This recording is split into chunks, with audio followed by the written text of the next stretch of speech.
Welcome back to the realistic road to glory. 'Tis March now, so we have a youth intake today, and we are tweaking the way that we utilise the youth system. So keep your eyes peeled for that a little bit later on. Those of you that have perhaps been slightly frustrated at the way that we've run the youth system in this save and the RTG previous last year thus far, we are making a change for the better moving forward, which will be instigated today. We start with a game against Coventry City, who could well be a playoff rival for us in this season, on the back of an indifferent episode, I'd say, probably last time out. Defeat to Sheffield United in frustrating circumstances, but they were just, quite frankly, better than us.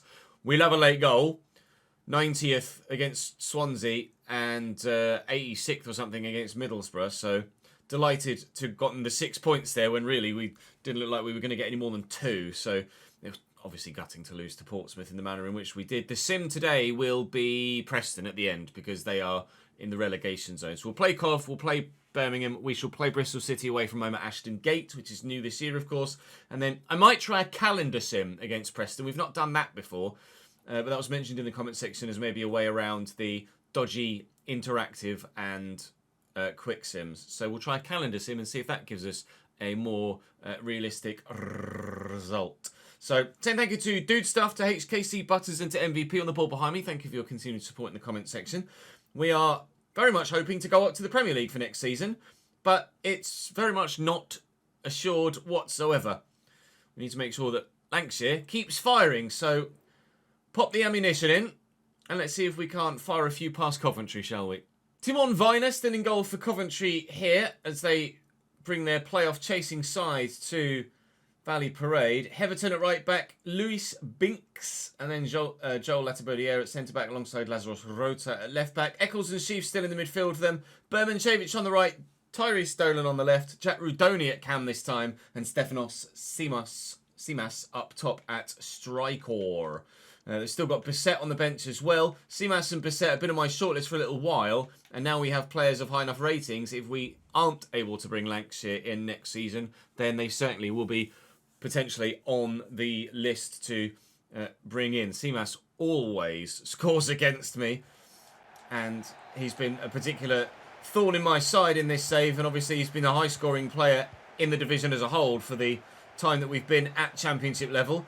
We hope not to be at Championship level for too much longer, so if we can get a good result here against Coventry, then we could solidify, cement our place in the playoffs still, and fingers crossed, we'll be able to give ourselves a good idea of whether we can or cannot consider ourselves in with a chance of beating Coventry in the actual playoffs if we get drawn against them, which could well be a possibility. We're hoping to avoid Southampton and Sheffield United over the course of 2 legs.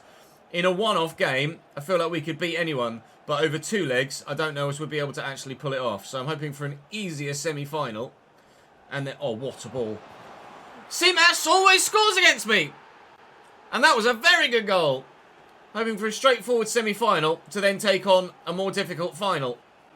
But if Coventry provide goals of that sort of quality, doesn't matter at what stage you play them, they are going to be dangerous. That is a perfect cross, and the finish is exactly the same. XG of a full 1.0. If he took that 100 times, he'd score it 100 times, apparently. Bula and Canado. Lancashire tried to place it and got it completely wrong. See, with his technique, he just tried to finesse it in the corner. He got caught underneath his feet, actually, and he hasn't been able to find the angle, annoyingly. Never mind, we're still 1-0 down, but we're giving it a go. Send Shaq Ford away. That was not necessarily what I needed to send Shaq Ford away. Now we can, though. Come on then, Shaq. Tuck it back. Lancashire, good save. Offside, I think, Canadu. Ball's in the back of the net, but it won't count this time. Eccles just evades the foot of the defender, and Rudoni's drifted wide here as a half-winger. Heverton forward from right back, causing all sorts of problems. Simas, oh, he's very good, isn't he? The close control to take the ball under his spell and spin the defender, and then the finish on the end of it. I might like to sign him at some point. He's very good. Just backs in and then completely spins Hoyer. Finishes at the near post. It's 2-0 Coventry, just as it was a strong scoreline for Sheffield United. in the last episode yesterday. Against playoff rivals at the minute, we are not performing well. Rudoni with a corner for Cov. Looks like they're going to go short. They are. It's Tyrese Dolan. Back to Rudoni. Into Binks. He seems to be a centre-back that the ball ends up with in situations like that. Seamus trying to find the space to get himself a hat-trick, but he won't have one. But we will be 2-0 down at half-time. I mean, I'd rather have a dodgy run of form now and be back in the full swing of things by the time we get to the playoffs, considering we have an 11-point gap prior to this game to the sides outside the playoffs. We can afford a little wobble in form to find ourselves back in form for the most important part of the season. That's what I will allow. Canadu's doing really well here, and Lancashire has tucked off the back, but I can't find him, annoyingly. Still going to be trailing by 2 at the break. Not great. Giovanni looking to beat his man, which he's done well. He's got no stamina left, though, so we need to find a pass. Doesn't really want to pass to. Well, I did make some changes, like 10 to 15 in-game minutes ago, but the ball didn't go out of play in the last few minutes, so they didn't get the chance to come on. It's a 1-0 home defeat. Sorry, it's a 2-0 home defeat against Coventry City, which is not ideal in the slightest. Like I say, I'd rather have a wobble now than wobble in the playoffs. There's plenty of time to regain our composure and our form before the end of the season, so we're not going to overreact. St Andrews, one of the few championship grounds that aren't in the game at this stage. Daniel Fusato in goal. Laird, Clara, Bednarak and Cochrane at the back. Bednarak is going to be quite slow, so that might be somewhere we can put some pressure on. Bielik and Leonard in the midfield. Segovia and Yokoyama out wide with George Hall. And Jay Stansfield up top. Seamas and Stansfield are two of the most regular scorers against us in the save as a whole. So to face them back-to-back is quite demoralising, really. I've made a couple of changes. Josh Flint is in for Hoyer. And Stokes on the right. Canadu at striker. And Lancashire, after a really dodgy performance in the last game, dropped. Bulak in well. Canadu does nicely. Bulak will look for Stokes. And, well, this could be certainly the impact we were hoping he would have. Oh, why would that leave Bulak? Oh, come on. Bulak's in such a good position there, and it's just completely evaded him. That's my luck and form at the minute. You create a really good opportunity, and then you're not able to take it because you don't quite get that final ball right. It was close. Adramola nearly just ran straight into the defender. Giovanni did run straight into the defender. Nice attempt by Stansfield. Okay. Thank you, Bergstrom. I'd have been furious. 10 minutes in. Birmingham with the first chance of the game. Cross from the far side. Segovia. These front post clearing headers never actually go anywhere, do they? I can't get to that. Segovia. We've got a tackle in. We've been tackled. Bergstrom's got there. Oh, shaky again here. Shaky again. Fix up, boys. Fix the hell up. Stevenson first. That's not Stevenson, that's Stokes. Run, Josh! Josh Tabula. Canadu would run offside. He's back onside now. But I need the support still. Bula. Stokes. Nice spin. Still nowhere to go. Spin. Bula. Great ball. Bula in the box. Bula! Blocked. Clara with the interception. Okay. It's better though. Bula delivers. Up we go. Longors heads it literally sideways. Oh, that's fallen nicely for Ford. And Stokes' shot is skewed under pressure. Nowhere near the goal. It's better than before, but it's still nowhere near good enough. Up we go, please. Up Lowell. Bula under control. Giovanni. I need some movement, gents. I need some movement. Oh, I mean, Stokes was in a great position. He's actually actively backed away from the play there. That hit someone's hand. It was my hand, apparently. Strugs, gents. Strugs to get anything to go my way. Josh Stokes was beyond the defensive line there as we broke through around the outside with Shaq Ford. And he would have been in the middle on his own, and he ran away from the goal. Stevenson looking for Stokes, who is actively trying to get in behind here. And it's a little push in the back there from the left back. Cochrane puts himself in the book. We'll try and isolate the defender again here. Stokes spins brilliantly. And Cochrane nearly took me down there. I cut this back looking for Bula. And again, it's tried to bypass Bula and give it to the man behind him. Oh my God! Instinctively, everybody's doing the wrong thing when it comes to the final ball and the final third of the pitch. It's really starting to wick me off now because I cannot build clear-cut chances at the moment. He says, he builds a clear-cut chance and the keeper makes a wonderful save. In the 40th minute, it's still 0-0 and that's down solely to a fantastic thrown-out right arm from their goalkeeper.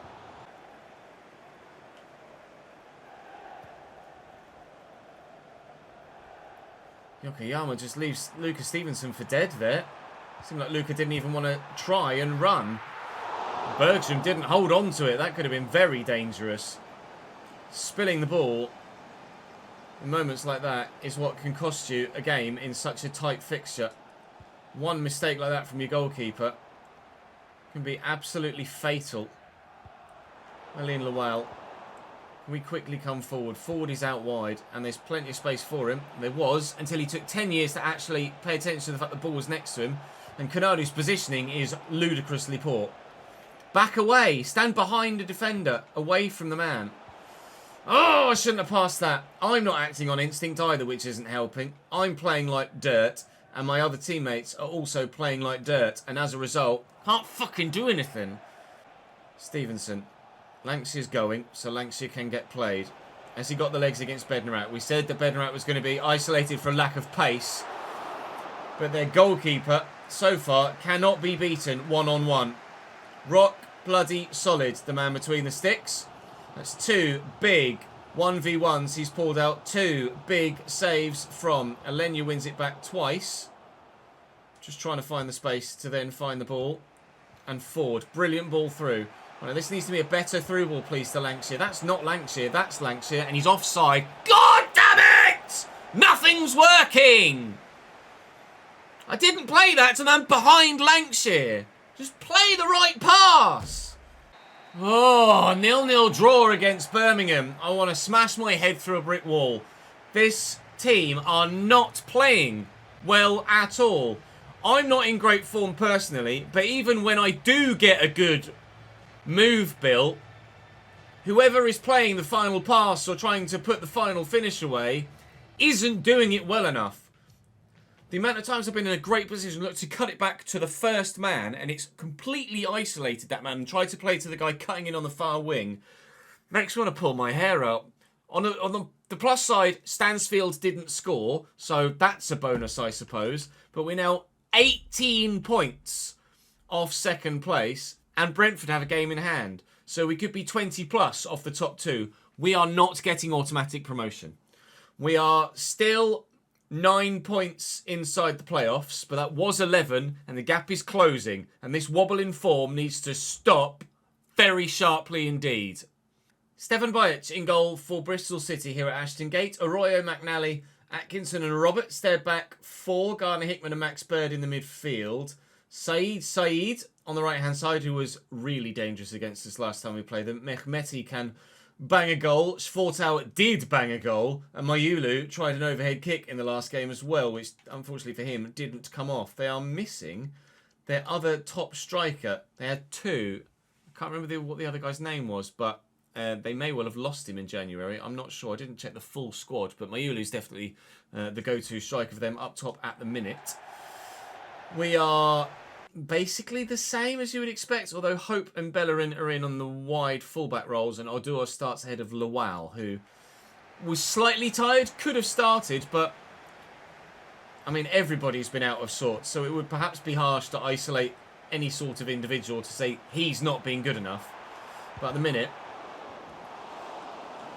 anybody is up for getting dropped. Gardner Hickman with the corner. Away, please. Again, near post clearances are so poorly under hit, it's ridiculously frustrating. Bula on the counter-attack. Now, I've got Shaq Ford on the far side if I can find him. Gonna need the support here. And Kanadu is forward, offering it. And he's past the defender. Now, Bulat needs to position himself well, which he's done. And Bulat gets caught by Gardner-Hickman coming back. And that is my luck today. Well in. Clark Odua. Giovanni. Brilliant turn. Driving away. Cool. Cool. Both of those passes were meant to go to Bellerin. Bulat. Ford gets there ahead of the defender. I'm not sure whose advantage that was. It was ours. Bulat, it's your turn, pal. Please, Cameron Brannigan this into the back of Zanet. Thank you.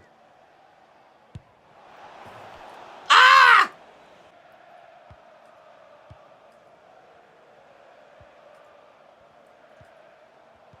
Mehmeti, what a ball. Mayulu, early finish.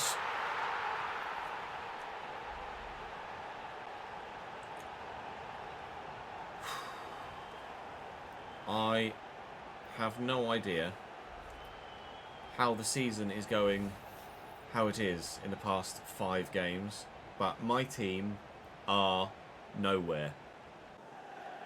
Bellerin with a quick throw. Kanadu under control. Bulat support.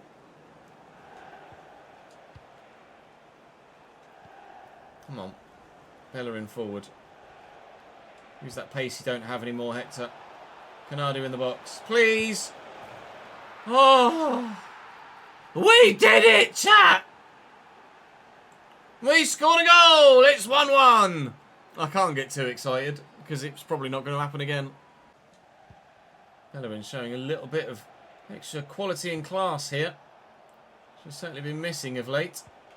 Bulat looking for and finding Lancashire well. We'll look to do it again.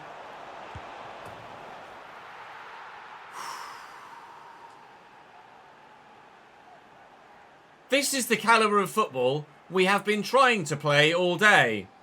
It's finally working. That assist by Bulat is perfection. 2-1, chickens. Oh my God, the way they move it, you can't change player quickly enough. It is going to be a corner for Bristol City here. They play such quick fire. High tempo, first touch football. I'm finding it really difficult to deal with. Michael Hope will get to that first. We'll lift it. Won't beat Arroyo. Well in Clark. Keeper. Just come and pick it up. Good lad. Clark can't get there. Mehmeti. Been picking apart my defence at will. Anis Mehmeti. It's not even remotely close to the man at all. That is, though. Bulat with a defence-splitting ball.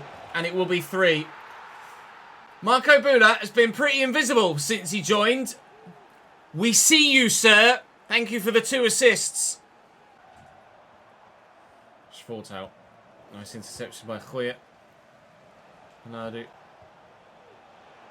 Giovanni. Oh, that's not great. It was only an advantage played though, so I think it'll just be a yellow, and it is for Gardner-Hickman. That was not a tidy challenge at all. Khoya. Out wide to his Hector Bellerin. Can we deliver same sort of quality ball that we saw from the Coventry team? It's flown in the back of the net, but I'm not sure if it was offside. If there was a handball, it was offside. That is the loopiest banana-esque header you've seen for a while, but Lancashire was half a foot and an eyeball beyond the defensive line. Wadsworth with room to get into, so into it we shall move. Shaq Ford. Lancashire does exactly what Stokesy did earlier. Just backs away from the play. Wadsworth still found the space for the shot though. Oh! Did the keeper save that? I thought it just went straight wide. Bajic apparently made the stop. Fair play. Bulat will deliver, looking for another assist. Not going to get one there. That will drop to Lancashire. Not sure he's doing that far out of the penalty area from a corner. But Bulat, can we get him another assist? No, but Stokesy will look for Lancashire. Try and pass it to Ford instead, and still won't even find him either. 20 to go. Well in, Michael Hope. I really feel like that was a foul, if I'm honest. Referee disagrees.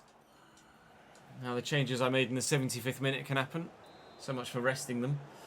Mayulu's last free kick nearly knocked out the steward at the top steps of the stand on the far side. We'll pump this, but the game is about done. The game is about done.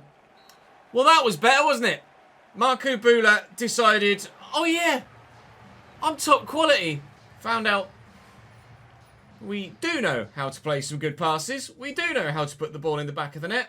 And we've taken all 3 points from that fixture. And not a moment too soon for my liking. Thank you very much. 2 unread messages apparently.